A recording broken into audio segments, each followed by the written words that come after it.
Hi viewers, welcome to our channel.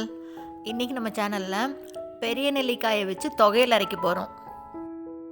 Andhra ஸ்டைலில் இந்த தொகையில் அரைக்க போகிறோம்.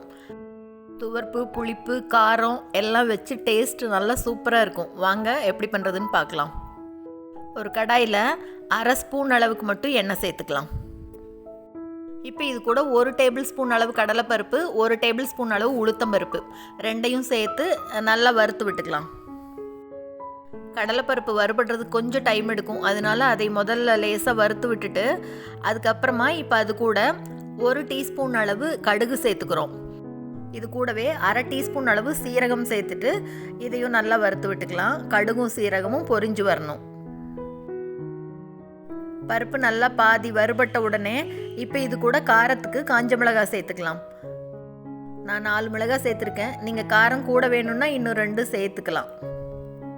இப்போது கடுகு சீரகம் பொரிஞ்சு பருப்பு நல்லா சவுப்பாக ஆயிடுச்சு பாருங்கள். இந்த அளவுக்கு வறுத்துட்டு அடுப்பு ஆஃப் பண்ணி இதை எடுத்து ஆற வச்சிடலாம். ஆறட்டும். இப்போ அதே வானிலையில் மறுபடியும் எண்ணெய் சேர்த்துக்கலாம். இந்த தொகையில் நல்லெண்ணெயில் பண்ணால் தான் நல்லாயிருக்கும். டேஸ்ட்டும் நல்லாயிருக்கும், உடம்புக்கும் அதுதான் நல்லது. இப்போ எண்ணெய் நல்லா காஞ்ச உடனே 6 பெரிய நெல்லிக்காய் எடுத்துகிட்டு நல்லா வாஷ் பண்ணி பாருங்கள், இந்த மாதிரி பெருசு பெருசாக கட் பண்ணி வச்சுருந்தேன். அதையும் சேர்த்து நல்லா வதக்கி விட்டுக்கலாம். நெல்லிக்காயை எண்ணெயில் நல்லா வதக்கிட்டு இந்த தொகையில் பண்ணணும். டைரெக்டாக பச்சையாக சேர்த்து பண்ணால் சிலருக்கு தொண்டை கட்டிக்கும். நெல்லிக்காய் கலர் மாறி அப்படி கொஞ்சம் சாஃப்டாக வரும், அந்த அளவுக்கு வதக்கிக்கலாம். பாருங்கள், கலர் மாறி இருக்கு, தெரியுதா? இந்த அளவுக்கு வரணும். இப்போ இந்த தொகையிலுக்கு தேவையான அளவு உப்பு சேர்த்துட்டு இது கூடவே கொஞ்சமாக மஞ்சள் தூள் சேர்த்துக்கலாம். எல்லாத்தையும் சேர்த்து நல்லா கலந்து விட்டு இன்னும் ஒரு 2 நிமிஷத்துக்கு வதக்கி விடலாம். நெல்லிக்காய் அப்படியே ஸ்பூனில் எடுத்து குத்தி பார்த்திங்கன்னா நல்லா சாஃப்டாக வரணும். அந்த அளவுக்கு நல்லா வதக்கி விட்டுக்கணும். பாருங்கள், நல்லா வதங்கியிருக்கு. இந்த அளவுக்கு வதங்கினோடனே அடுப்பை ஆஃப் பண்ணிவிட்டு நல்லா ஆற வச்சிடலாம். எல்லாம் கம்ப்ளீட்டாக ஆறினதுக்கப்புறமா மிக்ஸி ஜாரில் சேர்த்துட்டு தண்ணி எதுவும் சேர்த்தாமல் முதல்ல ஒரு தடவை கொரகொரப்பாக இந்த மாதிரி அரைச்சிக்கலாம். இப்போ இது கூட அரை மூடியில் பாதி அளவுக்கு மட்டும் எலுமிச்சம்பழத்தை பிழிஞ்சு விட்டுக்கிறேன்.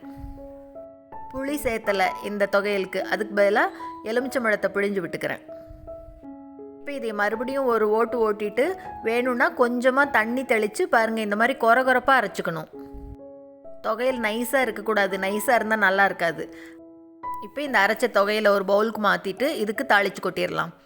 தாளிக்கிறதுக்கு எண்ணெய் வச்சுருக்கேன். எண்ணெய் நல்லா காஞ்சிருச்சு. இப்போ இது கூட கடுகு, கடலைப்பருப்பு, இது கூடவே உளுத்தம்பருப்பு 3ஐயும் சேர்த்துட்டு நல்லா பொரிஞ்சதுக்கப்புறமா ஒரு கொத்து கருவேப்பிலை சேர்த்து எல்லாம் நல்லா பொரிஞ்ச உடனே எடுத்து இது மேலே கொட்டிட வேண்டியது.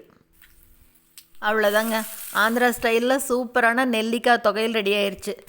கண்டிப்பாக ட்ரை பண்ணி பார்த்துட்டு மறக்காமல் கமெண்ட்டில் சொல்லுங்கள். தேங்க்ஸ் ஃபார் வாட்சிங்.